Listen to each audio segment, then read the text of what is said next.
is. Time is now 7 a.m. and you're listening to Love in the Morning right here on the family station, Love 101. The Morning Watch today is sponsored by Caribbean Airlines. Home is where the heart is. Call in and sing the Caribbean Airlines jingle on the family station live and win one of 2 airline tickets courtesy of Caribbean Airlines.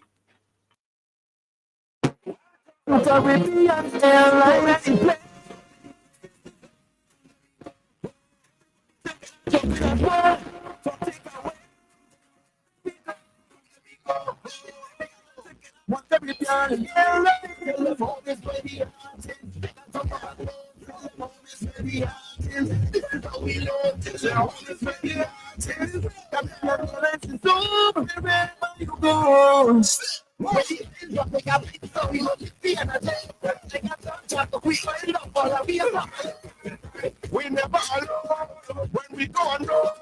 But when we home, it's like we never leave home. Here we go to I love to be born. Just like when I'm tell them home is where the heart is.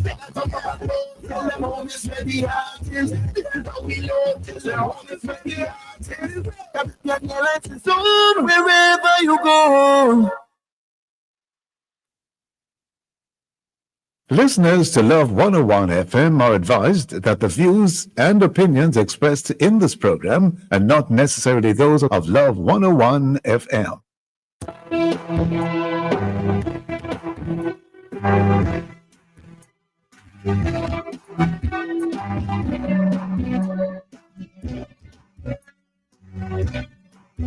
Welcome to the Morning Watch on Love 101 FM. I'm your host, Dylan Toussaint. A special welcome to our listeners on love101.org, and if you're overseas and on the move, U.S. listeners can access us at 712-832-8001.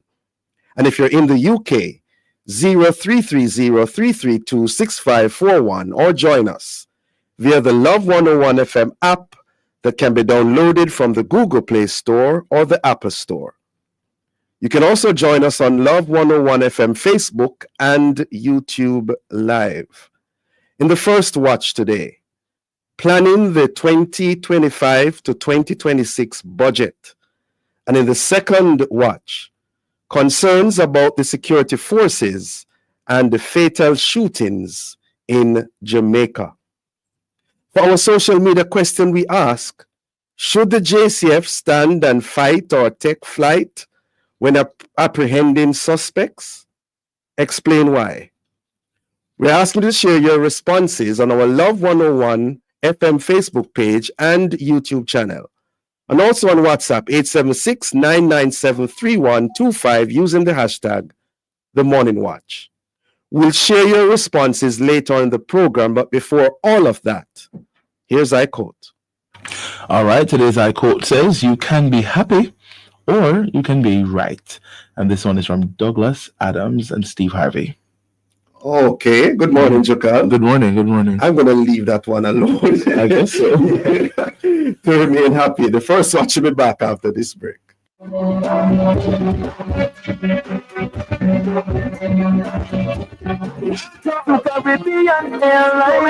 Caribbean Airlines is giving away prizes you love. Strike up your vibes and your vocals to get ready to call in and sing the Caribbean Airlines jingle for your chance to win airline tickets. Tune in Monday, 7 a.m. to 8 a.m. during Love in the Morning. Wednesday, 10 a.m. to 11 a.m. during Morning Express. Thursday and Friday, 1 to 2 p.m. during Alive. Call us and give us the access phrase, home is where the heart is. Welcome home with Caribbean Airlines, and give us your best version of the Caribbean Airlines new jingle. Home is where the heart is, and you can win a flight from Caribbean Airlines. Visit Caribbean Airlines YouTube channel to listen and learn the jingle. Welcome home.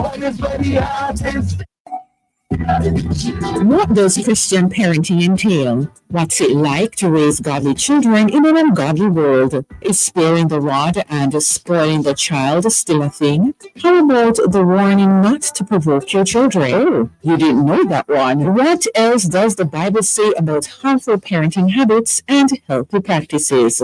Join us for this discussion on The Rock this Tuesday, February 25, when host Bishop Harold Steve Blair and guests Prophet Reverend Mark Stewart and Pastor Marshall Wade talk about godly parenting. That's The Rock. We're talking godly parenting, finding and being the balance. The Rock, Tuesday, February 25 at 10 a.m. on the family station, Love 101.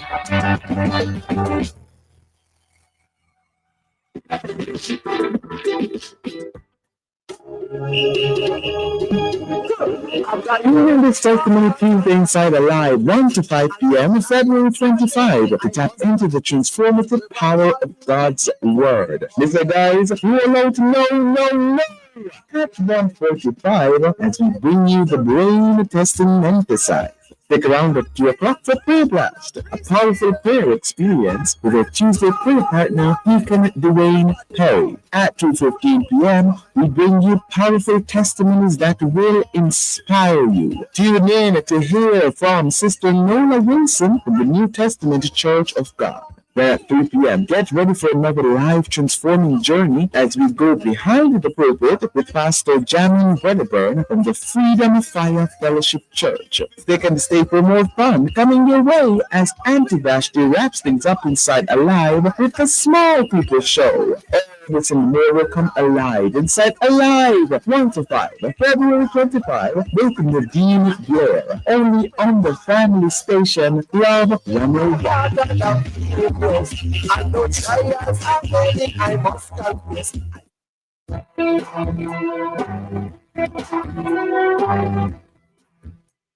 Welcome back to the Morning Watch. Thanks for staying with us. I'm your host, Dylan Toussaint. Now, the government is projecting spending 1.3 trillion for the fiscal year 2025 to 2026. And none of it will come from new taxes. Well, that's the plan. And ahead of the finance minister's budget presentation on March 11, the question may be asked, is this a workable budget? Well, to answer this and other related questions, we have joining us Dennis Chung, financial analyst, and Dr. Andre Horton, economist. Good morning to you both. Good morning to you both. Good morning. Not hearing either. Good morning. Morning, Dennis Chung. Dennis Chung, good morning. Dr. Horton, good morning. Morning. You're not hearing me? Yes, hearing you now. All right. Dennis Chung, are you there? Yeah, man. You hear me? Yes, hearing you as well. Good to have you both with us. Now, gentlemen, the newly proposed budget amounts to $1.3 trillion. What are your opening thoughts in that regard? Is it credible? Beginning with you, Dennis Chung. I think it is. The first test the credibility, we really have to see the breakdown of it.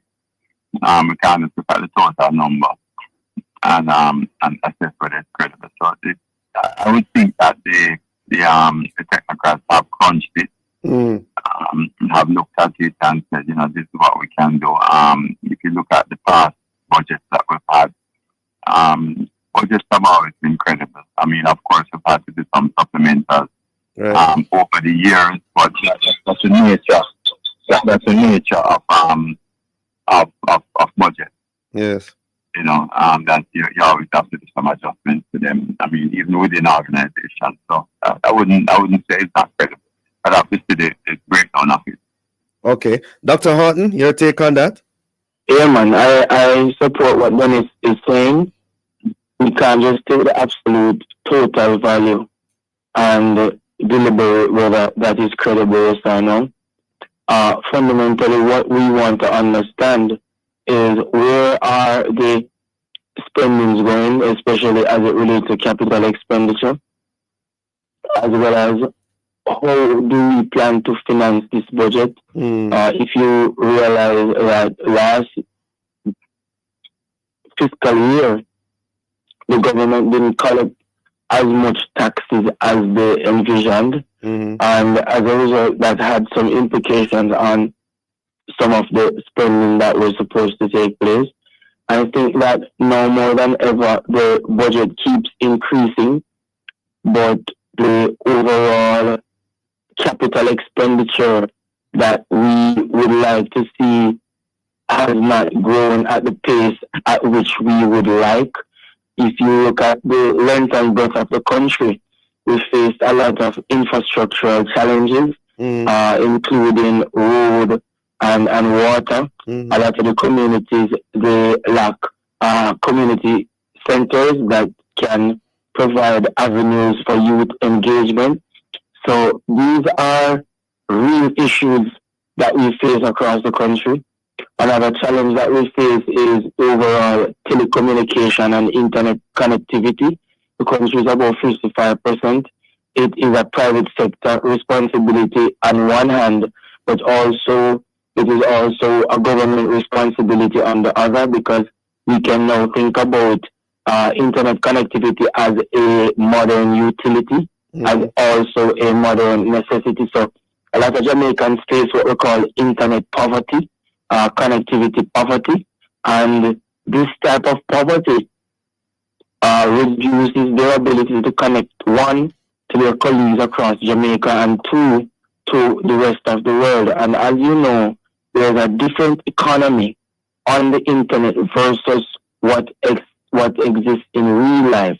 And if we have over 45% of Jamaicans unable to access the internet, then we have over 45% of Jamaicans who are going to lose ability to garner knowledge from the internet, and also lose the ability to earn income from the internet. So we would definitely have to have the true numbers and to see exactly where. And I've looked at it briefly, but I definitely am waiting on the Minister of Finance to come and tell us exactly what they plan to do before I can make any sort of comments as to whether or not this budget will assist Jamaica to go on the right economic growth path that we have lacked over the last 5-6 decades. Yes.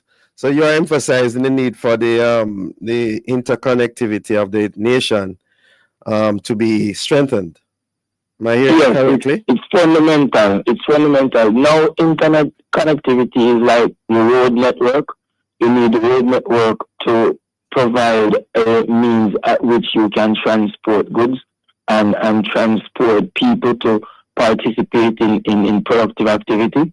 The internet is needed to transport information, which is now the new currency in this modern world. As a matter of fact, if you recall the COVID-19 pandemic, and a lot of people were now working from home, we definitely are now in a new type of economy, where remote participation in economic activity is not new. It is something that has become the norm. And I think that we have to now begin to look at these issues, because technology and innovation has a fundamental role to play in how Jamaica progresses forward. Hearing you loud and clear. Dennis Chung, remind us, please, how does this proposed budget differ from the previous years? I know we are now in the $1 trillion region. It's not the first time, is it? No. I think it was about 2 years ago went into the $1 trillion region. So it's not much different from last year. Okay. It's more, but not much more. Yeah, it's more, but it's not a lot more. Yeah. Which was expected, because we come to a situation where, during the last half of the year we had some slowdown. We also had some significant global challenges, right? So I think the government would want to be cautious, and also very importantly, there has been higher interest rates.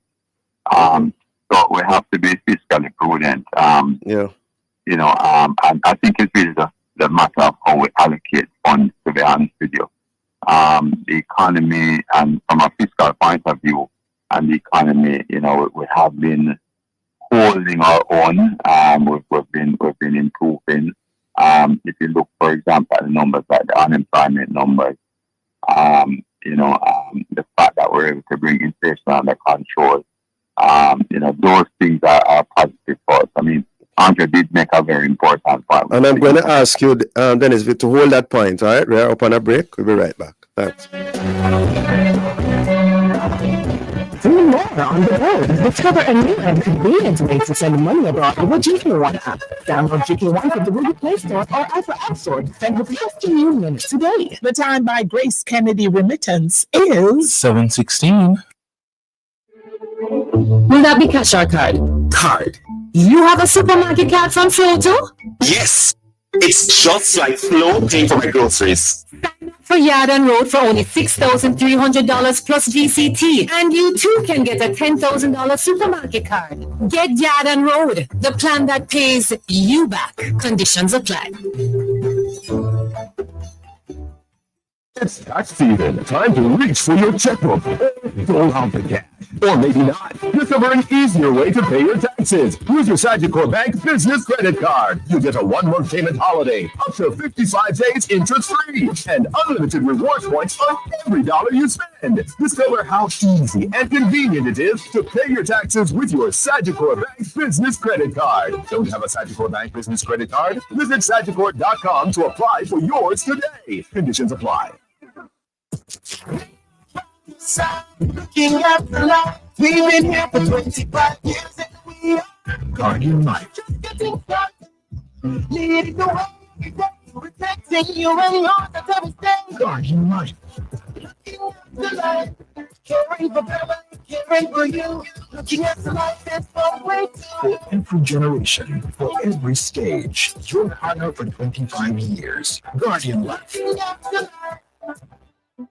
Well, if you want buy appliances for your home with the quality high and the price low, get it on a Basco. Get it on a Basco. Everything with the bid, Basco. It's like a need on a Basco. You don't have your home and the kitchen on Basco.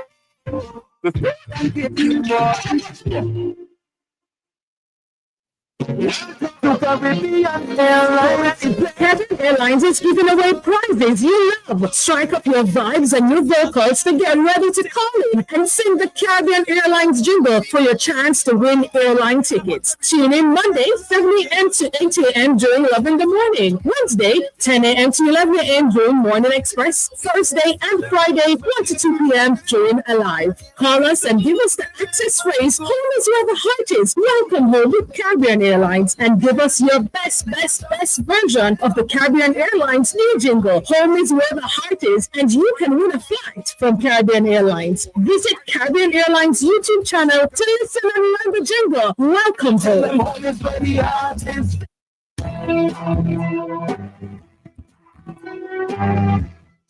Welcome back to the Morning Watch. Thanks for staying with us. I'm your host, Dylan Toussaint. And this is the first watch. We are looking on the 2025 to 2026 budget. And in so doing, we have online Dr. Andre Horton, economist, and Dennis Chung, financial analyst. I believe before the break, Dennis Chung, you were about to highlight one of the points raised by Dr. Horton. One of the important points Andre made is about internet connectivity. That's going to be key going forward because, I will look at the budget and look at the allocations and the total amounts and all of that. What's going to be critical for us is the sectoral debate. A lot of people don't pay attention to, but that's where a lot of the policy decisions come out. Yeah. And certainly, what we want to do to make this economy grow even more is drive productivity. Internet connectivity is going to be critical. In fact, internet connectivity is more important in the very short term. I mean, if you look at if you use light or water, I mean, you can be fine for a few hours or a day or so. With internet, 1 hour and you're out. Yeah. So if we are going to move productivity, we need to look at some of these things. So the policy decisions. So I would look at the overall budget, how it's going to be allocated, which ministry is going to, and so what is going to be key to us are the sectoral debate, which a lot of people do not pay attention to, but that is what determines policy. So, for example, when we look at the development of the roads, and I just spoke about the road infrastructure, right? Yeah. Coming out of the Ministry of Transport, what is going to happen there? Our work, what's going to happen there? Right. What we talk about the buses, public transportation is critical. Those are the things we need to know. So we can say, okay, we're going to allocate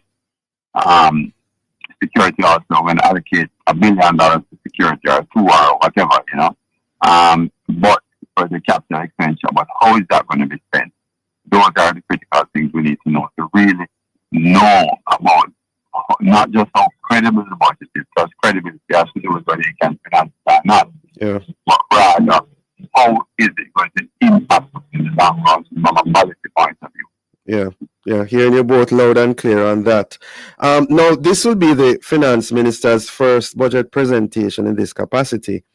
What similarities or differences are you anticipating between her and Dr. Nigel Clark? Beginning with you, Dr. Horton.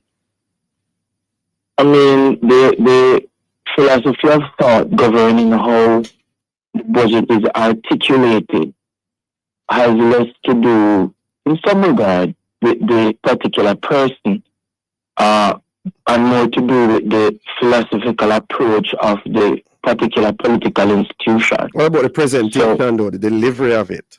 So that persons can understand. The idea is that, yes, we understand she is new. However, she has been a politician for over 9 years, and we understand that she has spoken in Parliament before, so she must have a level of understanding of how to communicate information to her colleagues as well as to the country. Obviously, Dr. Clark was a more, what was the best word to use? A more and I think we're going to help you with that one. You on your own.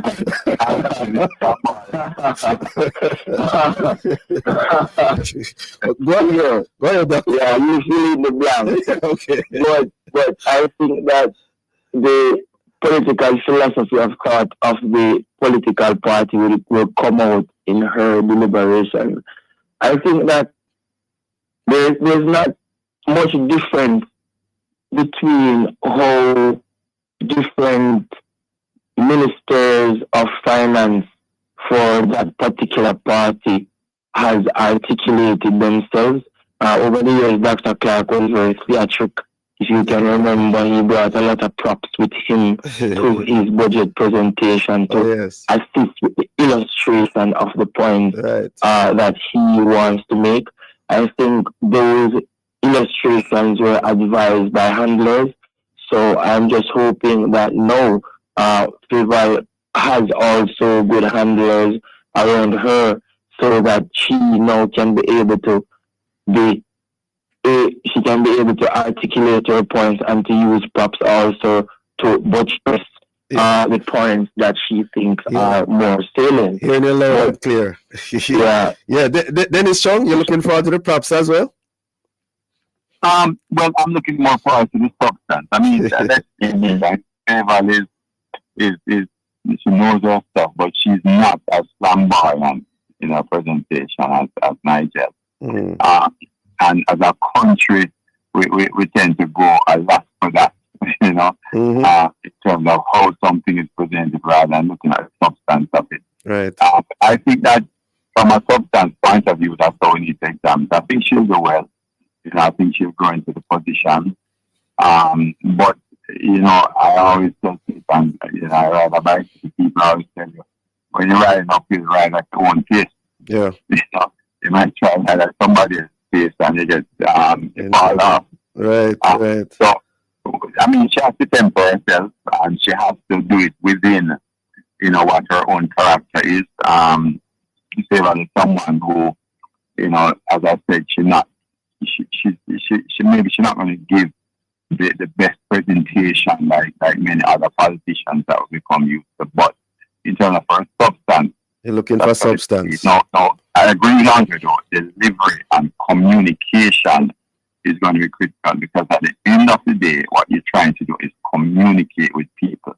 And therefore, whatever the style you use, you're going to have to ensure that the communication is sound. Hearing you both. Hearing you both. Now, gentlemen, how will the fact that this is an election year positively or negatively affect the budget presentation? Dr. Horton first. That's a very, very good question. You know Jamaica, and the politics has always superseded economics in many regards.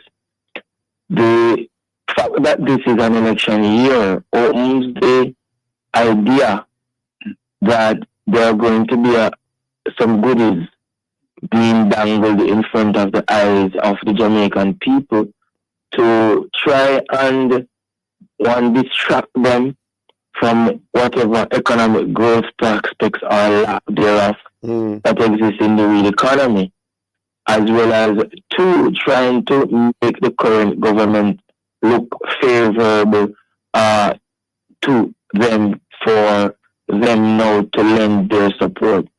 So I'm pretty curious as to where they are headed.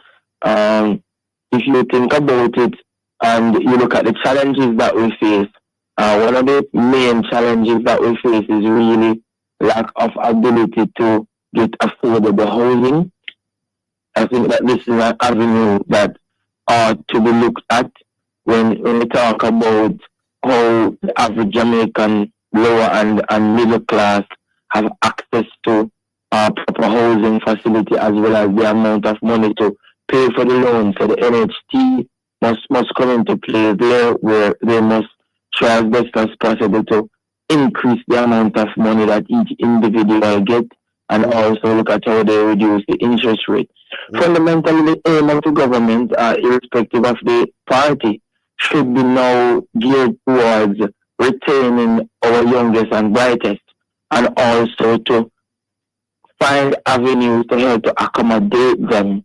And I think that with all that has been happening across the world, we see countries are internalizing. We call that anti-globalization policies. If you look at America, they are now looking to repatriate industries to their home country. They are also looking to repatriate American skilled labor, as well as to attract foreigners who they believe can contribute towards the growth of their economies through their education and their knowledge. Yeah. I think that is the angle that Jamaica ought to go at this time. You're loud and clear, Doc. You following? Yeah, man. We want to bring in Dennis Young. We're running out of time. Well, I need to ask about it very quickly, just half a minute. Hours ago, Fitch affirmed Jamaica's rating to, I think, BB minus. What is the significance of this in relation to the budget? And I also need to ask in regards to the recession, the argument that the economy is not in recession. Dennis Strong? Yeah, it is very significant. It shows that, our credit is strong. It was the wealth for the business sector. It was the wealth for the country also. It means that we will get better interest rates. We can refinance our debt at lower cost. So the economy is not in recession, Dennis Strong? The economy is not in recession. I mean, I don't know. So the definition that people have worked with for years. The definition says, it's a definition that we have worked with, but it is not the definition of a recession. Two consecutive. No, it's a significant downturn in economic activity. For two consecutive. But if you go by 0.1%, and then you decline by 2.5%, that is significant. Dr. Horton, please, let Dennis Young finish this statement. Which one of the possible indicators is 2 quarters of decline, right? But it goes on, and these are things I've read, right, in terms of the definition. It goes on to say that 2 quarters of decline alone does not it is an indication that it could be. But you have to look at other things. You have to look at other macroeconomic factors. And the fact that Fitch came out and rated us and said, boy. Means that we're not in a session. I have to leave it at that. I wanted to hear Dr. Horton's response, but time is up on us. Gentlemen, thank you so very much for joining us this morning. Interesting discussion. Have a safe and productive day. All right. Okay, no problem. Listeners, the Morning Watch will return in just a moment.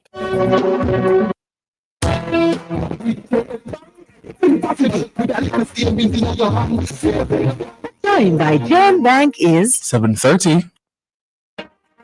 Jamaica and its workforce are advancing quickly. Life-changing opportunities are arising. You need training and support.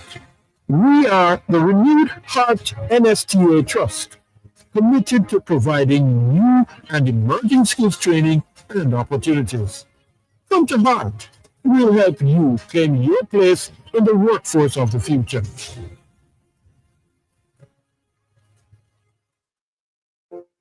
Are you looking for modern faucets to transform your home or commercial property? Then Home of Faucets is your place to be. We are located at Shop 42 Elite Mall, Caledonia Road, Mandeville, Manchester. We also provide free island-wide next-day delivery. Contact us on Instagram at Home of Faucets, by telephone at 876-492-4810 or homeoffaucets.com. Home of Faucets, contributing to modern satisfaction. Mama work hard, for real. To be the most we send me and my brother go school. So, the dream was always to go to university. Well, I fulfilled 2 dreams with 1 Jane Bank savings plan, I further my education and I make mama proud. Stop wishing you could. With your Jane Bank savings, you absolutely can. Jane Bank will help you find a way. Looking at the life, we've been here for 25 years and we are Guardian Life. just getting started. Leading the way, protecting you and yours at every stage. Guardian Life. Looking at the life, caring for family, caring for you. Looking at the life that's far away For every generation, for every stage, your partner for 25 years. Guardian Life.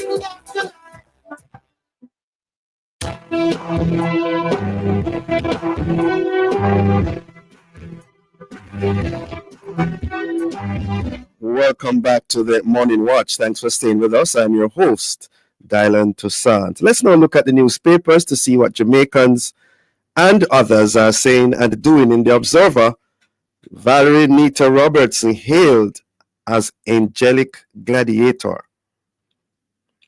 In the Observer as well, school feud. St. James High closed after incident with principal and chairman.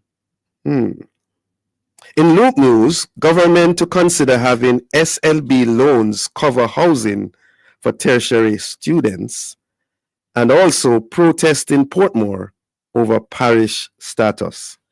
Those are some of the major stories and headlines in our newspapers. Coming up next, we'll read some of the feedback from our social media question. Should the JCF stand and fight or take flight when apprehending suspects? Explain why.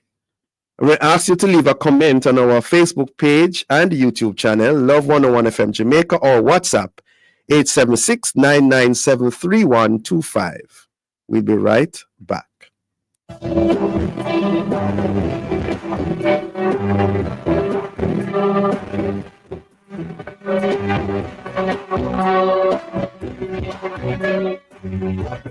In life, the more you have, the more you have to lose. The more you love, the more you worry. The more you earn, the less you sleep. The more people rely on you, the more you have on your mind.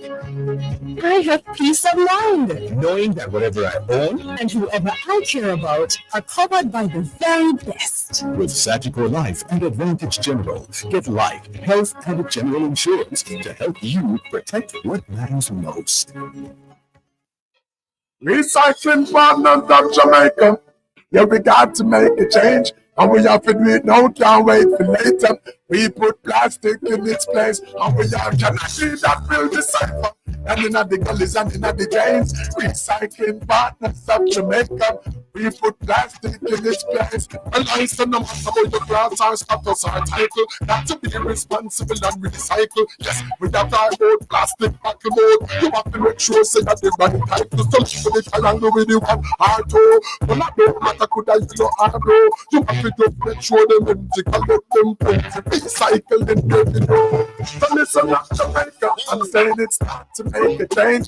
Recycling partners of Jamaica, we put plastic in its place. And we all can agree that we'll decipher. And in the guns in every page. Recycling partners of Jamaica, we put plastic in its place. Caribbean Airlines is giving away prizes you love. Strike up your vibes and new vocals to get ready.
Mouthful there. Thank you, Cherry, as usual. So, as we segue into the second watch, Jamaicans for Justice, that's JFJ, has raised alarm over a spike in civilian deaths, 50 in 50 days, caused by our security forces. Now, while that may be considered an alarming number, there's another side to the story. Indeed, according to the Commissioner of Police, the call is wrongly directed and should be aiming at those who make the decision to challenge a far more superior force. End of quote. To discuss this issue, we have online Dr. Jason Mackay, criminologist and CEO of Mackay Security, and Father Sean Major Campbell, rector of Christ Church and human rights advocate. Good morning to you both. Good morning, gentlemen and listeners. Good morning, good morning. Great, good to have you both. Now, of course, we are talking about the concerns the security forces and the fatal shootings that have been occurring. What are your opening thoughts in that regard? Beginning with you, Dr. Mackay. Well, what I'd like to say, I'm a concerned why JFJ has not put out something about the 100 people who have been murdered. Why are they focusing on the 60 people that have been killed in shootouts with the police? Are they not concerned with the human rights of the 100 people who have been murdered? That would be the first thing I would say. Secondly, I mean, Dr. Blake said it well. If you're challenging the law, the country when they come to, you know, what do you expect to happen? You know, if they kill 100 people in 6 weeks, then obviously this is some kind of war. Do you want the government of the country participating in fighting them, or was not allowed to kill people? You know, it's one of those ridiculous cars I've ever heard, but you think it's ridiculous, you said, Dr. Okay? Ridiculous? Yes, because there's 100 dead people. 100 people have been murdered, so totally ignore that. And they're focusing on statistics who killed in shootouts with the security forces. There's an independent investigative body that could not be not only independent, but more biased towards the investigation. And they are not in any way they have not ruled or anything like that, and everybody is ignoring them. Nothing like that has happened. So is it because you want the police to stop them guns and run? I would prefer to hear the 50 dead police because they didn't fight back. Father Major Campbell, your opening thoughts in that regard? Criticisms and concerns over the high rate of fatal shootings are never misguided when such concerns are being expressed within the context of law and human rights. Human rights work is always relevant, and no human rights group should have to seek relevance in Jamaica, which has a long history of human rights abuses. So you are okay, if I'm hearing it correctly, Father Major Campbell, you are okay with the statement from JFJ as is, and at this time? Well, as with the statement from Dr. Blake, I would prefer if you zero in on a particular concern, but generally speaking, yes.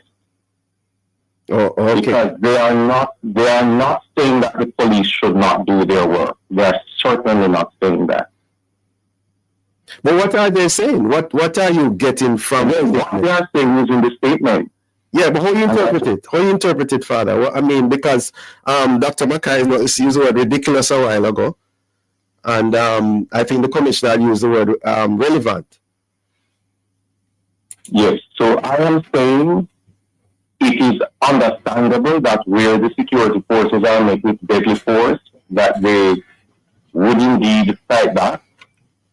I am also saying the work of human rights by nature can only be for the well-being of all citizens. That's why I would say justice for one, justice for all. And the calls for more investigative approaches, calls for body-worn cameras, none of those calls are fighting against police work. It is in the interest of everyone. So in spite of our passion against crime and violence, in spite of our understandable frustration, we cannot throw reason out the door. Dr. Mackay seems to be saying, what about the focus on 100 people who have died? What's your response to that, Major? Even if one person died, there should be focus. Even 1,000 persons died, there should be focus.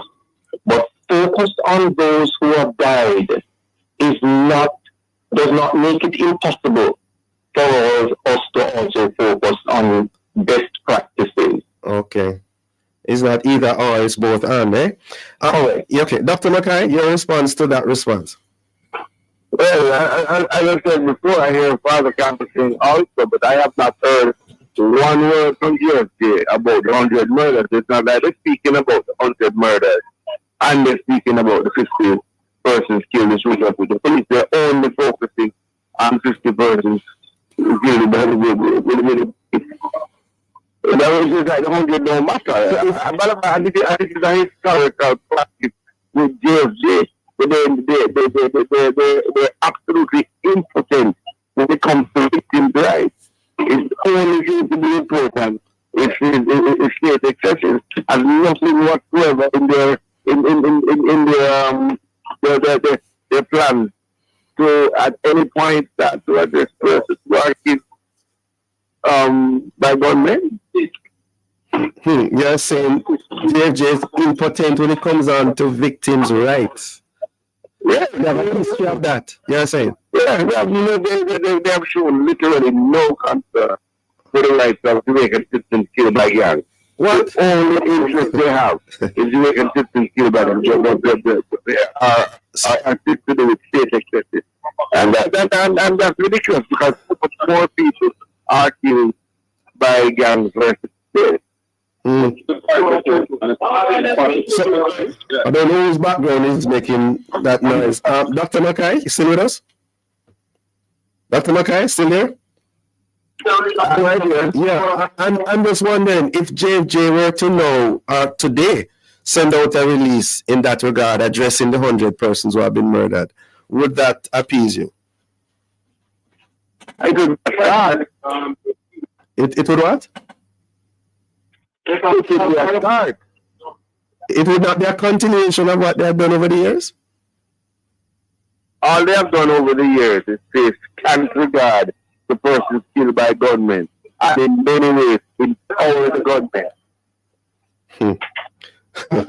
Tell you what, gentlemen, we are approaching a break, and after the break, we'll continue this intriguing discussion.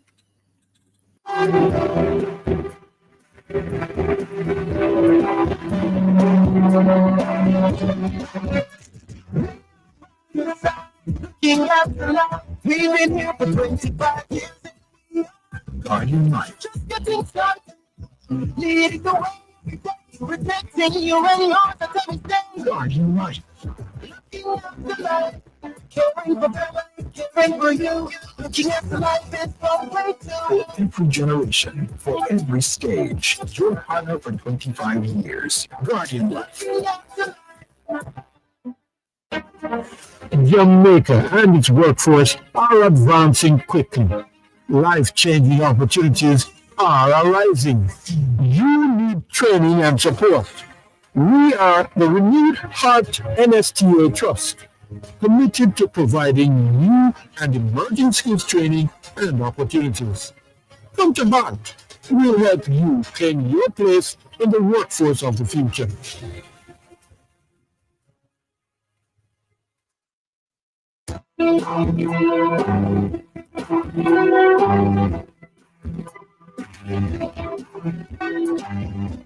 Welcome back to the Morning Watch. Thanks for staying with us.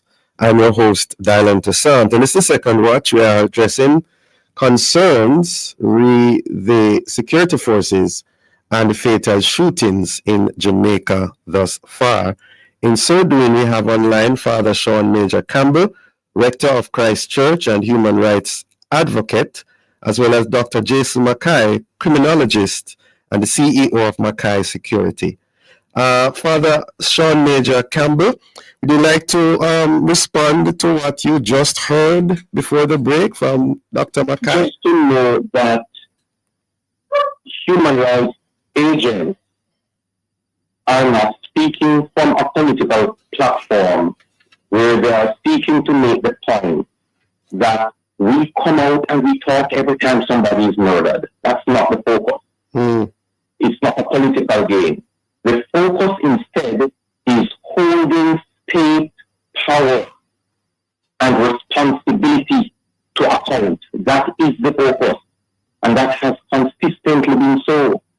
Not like what you would, for example, see where when something happens in a community, you will see politicians on both sides come out, show support, and so forth. That will you will see that on the political platform. But in terms of wider civil society, they certainly do not have the kind of personnel and the broad layout of people across the landscape to jump and make a political statement every time. However, it is because of their interest in protecting the human rights of all persons why the energy is focused on holding state power to account, how it is used, why it is used, why best practices are to be engaged. That's the focus. Question though, Father, you mentioned about political statements. How did politics come into this though? When I say political statements, I mean statements that seek to prove points like, see, we are with the family.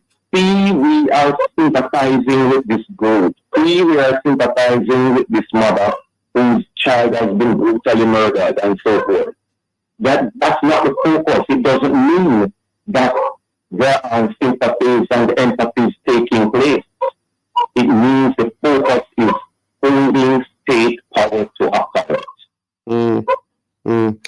So when, for example, there is acknowledgement that maybe 60% of investigative work is done, is it okay to ask, would it be inappropriate to warn the other almost 40% of whatever would enhance investigation. Yes. Dr. Mackay, Father Major Campbell mentioned earlier about the body-worn cameras. And of course, there are ongoing concerns about that in regards to the JCF especially, that most of them apparently are not wearing it. What is your take on that, sir? Body-worn cameras come with their own issues, you know. A lot of intelligence by operators who actually take and gather guns across. Jamaica has a culture which prolific Grammy-nominated artists are calling to the death of persons who are informers. Would you talk to a policeman with a camera in your face? That's one thing. Secondly, body-worn cameras have a light that blinks when they're on. Would you do a high-risk entry with a blue light on your chest? So these are the things the JFJ is not telling you. And it's not that they don't know, but it doesn't suit their argument. So are you really, would you rule it out completely? Is that what you're saying, Dr. Mackay? It should be. I don't think they're suitable for high-risk operators at all. I don't think any practice that makes the operator less likely to go home to his family should be should be the most important. Why is Jamaica different in that regard, though, Dr. Mackay? Because other nations, other countries actually have the police officers wearing them in operations as well. It depends on the environment that you're looking on. If you look on countries that you can compare to are more like Brazil and so on, where they're actually, gathering intel while they're working, and they have the same type of special squad environment. You don't see that happening. It's different because they're not involved with it. So a SWAT team in the United States is not involved in intel gathering. It's a totally different type of environment they're operating in. Plus, other countries don't have an informer for that culture. None of them, not like we have here. I've never heard a song sung by any other genre asking for people to give information to the police to be killed. Okay. I mean, there are other nuances and details of every aspect of it, but as I said, it just gives them a broad take. They don't say 50 controversial shootings. They don't say, okay, here they come, the independent body, they say, has ruled and the person that has been charged. Nothing like that. They just say the number too high. But 100 people being killed is not a big deal. How much is a reasonable number? How much people, if the police are expected to be in combat with the gang, how much is a reasonable number that persons are going to die in this combat? Yeah, I know. And you're basically saying back to the body-worn cameras, it becomes a high-risk activity if the JCF members wear it. No, not JCF members. It depends on the type of work you're doing, but not everybody can wear a body-worn camera. It's not, especially if you're doing high-risk entry, not with a blue light blinking at you. Okay, hearing you. Father Major Campbell, your response to that?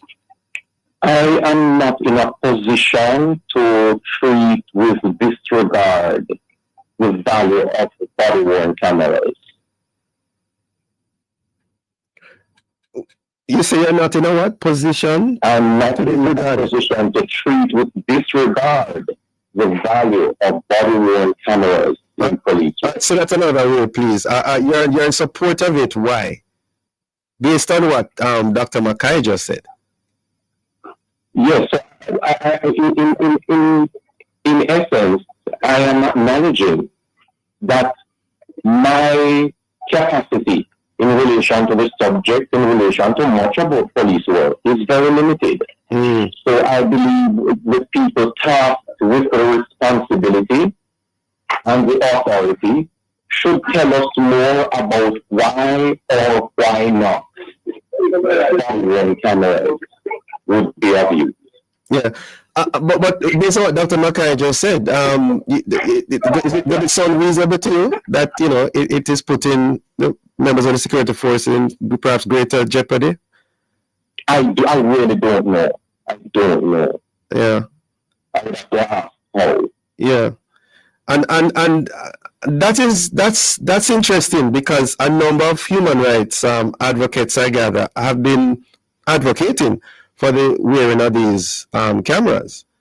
And now you're saying that you as one of them, you don't really have all the information that you would need to make a determination on that.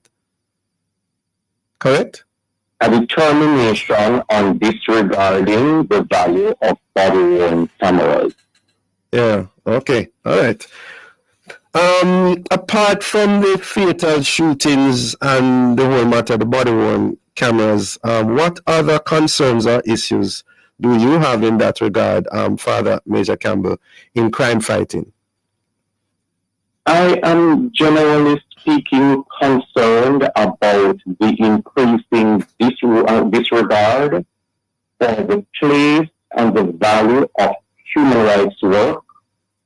I am concerned that we have seen this further north and in other parts of the world where people quickly latch on to condemnation of human rights actors and human rights work when it's actually in the interest of everyone. So in our context, all of us are tired and frustrated with crime and violence. And so it is always quite easy for people to just ignore, in this context, calls for human rights conversation. Let the record show, for example, that I agree, for example, with Commissioner Blake, when he said we will continue to use our superior intelligence gathering capabilities, we will continue to utilize our superior investigative capacity, we will use our superior operational capabilities, and we will go out and confront those who seek to destabilize our communities by wielding the threat of violence and terror. I mean, this is indeed, what would be reasonably expected from our security forces. You say that they're doing that? Yeah, I get that, and I'm saying this is indeed what should be reasonably expected. Yes. I am also acknowledging something that Dr. Horace Chan said when he said it's not a hit squad we have here. That's a thing of the past, Chan said. And it's a structure that identifies individuals who are involved in criminal activities and build the files around them. I'm saying Dr. Horace Chan's response affirms a truth that we have come a far way. I would also add that it is true that the work of JFJ over the years has been instrumental in sensitizing national awareness around the need for a more intelligence-driven organization. However, this will never eliminate the need for wider civil society to challenge state agents, to always be mindful of how power is used. And so I'm unapologetic about my view here as we seek to advance a better and safer society for all Jamaicans. Hear it loud and clear. Dr. Mackay, you have the final word before we wrap. I think that JFJ can't look at human rights in a vacuum. If you're genuinely concerned with human rights, you have to be concerned with all human rights. Not just the person's human rights that may be impacted by state excesses. And I think this type of statement is irresponsible, and it has the possibility of discouraging the human resource aspect of the police force, and in essence empowering the gangs, and they have a history of doing this. So in this case, they have a history of contributing to more innocent persons being killed. Yeah. Well, gentlemen, thank you so very much. I think we're all saying the same thing, because human rights stretches across the gamut of our society. But thanks so much for your views and your expressions. Have a safe and productive day. Thank you. Same to you. Thank you. Thank you, listeners, for being with us. Join us again tomorrow as we continue to set the stage for a discussion of topical and controversial issues. For information or get copies of this program, call our production department at 876-968-9596-7. This, of course, has been the Morning Watch. Thanks to our producer, Kathy Gale, and our guests. I'm Dylan Toussaint, returning you to Love in the Morning.